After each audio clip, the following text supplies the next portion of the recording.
Good afternoon, people, and welcome to another weekly watch video, or what I watch video. I wasn't planning this, so I'm not really overly prepared for this. I have two sets of notepads, but the first thing I watched this week was an animated film, Batman Unlimited, Monster Mayhem.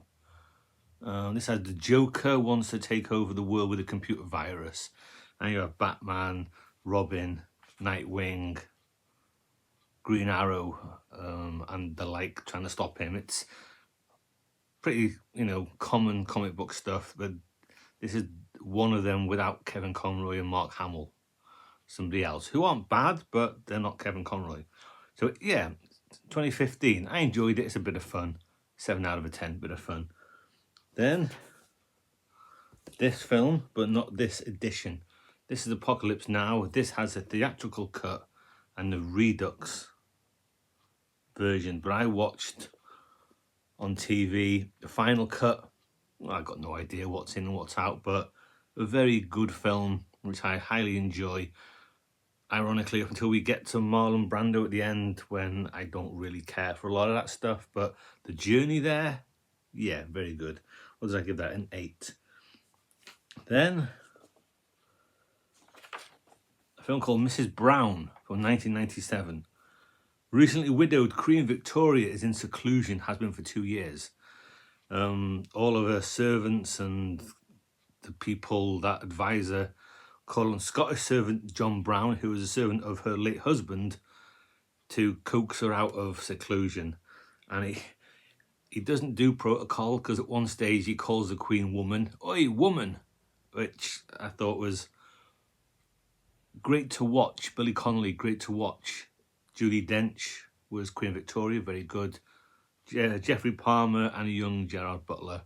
But I thought it was a very good film. How true anything is to anything, I don't know, but it doesn't matter. It was a period lavish drama, and I highly enjoyed it. An 8 out of 10. Then a couple that need no explaining. My favourite, Die Hard, without a shadow of a doubt. I give that one 10 out of 10. I absolutely love it. I did a top 10 favourite films. Again, that would be in the top 10.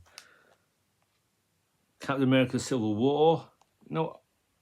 I like most of the stuff about it. The action scenes are cool. But I don't know. I don't know. I don't think I liked it as much as I used to. But I still liked it. Then another Batman film from the same line.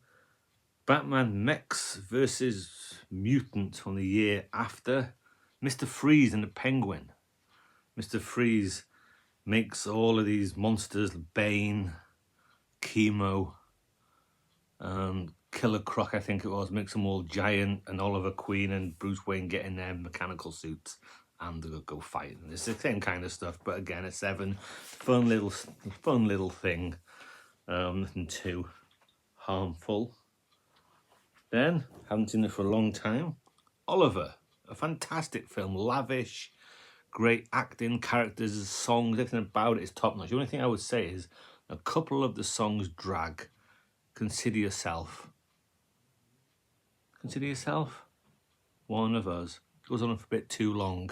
And there's another one, Who Will Buy. It's just they drag out a little bit too long. But choreography and all that, top notch. Then I watched The Imitation Game. All about Alan Turing and breaking the Enigma machine and the Enigma code and all that kind of stuff. I've seen it before, but I enjoyed it much, much more this time. I thought it was a fine film. I really liked that one. An 8 out of 10.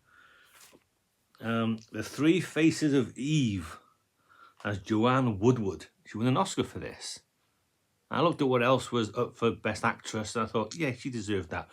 She's a woman with 3 personalities. Mrs. White, who's timid.